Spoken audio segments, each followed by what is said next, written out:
was dusk in downtown Los Angeles, the smog hanging low like a veil between reality and legend.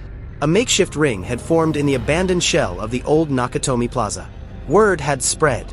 Two icons, one of martial arts mastery, the other of indomitable will, were about to face off in a fight no one thought they'd ever see. On one side, Bruce Lee, the Dragon, a man whose name is synonymous with speed, precision, and philosophy-infused power. With a frame carved from discipline and decades of training, Bruce stood still, barefoot on cold concrete, eyes calm but burning. Across from him, John McClane, the New York cop who made crawling through glass and battling terrorists look like just another day on the beat. He wasn't dressed for combat. Then again, he never really was. Tank top, bruised knuckles, dirt-smudged face. A cigarette hung from his lip like punctuation on a bad idea. The silence before the first move was electric. This wasn't just muscle versus muscle. This was principle versus persistence. Art versus instinct. Bruce Lee wasn't just a fighter. He was a storm contained in a man's body. His style, Jeet Kune Do, was built on adaptability and raw efficiency. No wasted motion. No hesitation. He didn't believe in fighting with emotion, but rather with clarity. Every punch, every kick, calculated to land not just on the body but the soul. His strength wasn't just in muscle. It was in speed that bordered on the supernatural. A man who could punch in 0.05 seconds. His body moved faster than cameras could properly capture in the 70s. But it wasn't just agility. He had an iron will, shaped by philosophy and unrelenting discipline. Bruce fought like he lived, precise, purposeful, and explosive. Yet he wasn't invincible. His size, lean and compact, meant he relied heavily on movement and technique over brute force. And in a world of unpredictable brawlers, that could sometimes leave him vulnerable to the unexpected.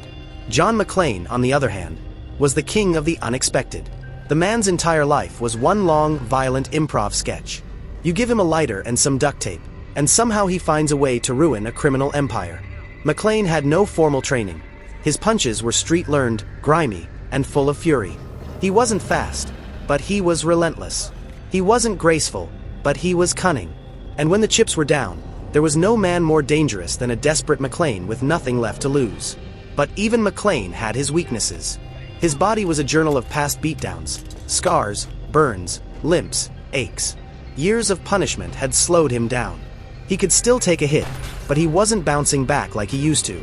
And his style, if you could call it that, was chaotic, reactive, often driven by pain more than strategy.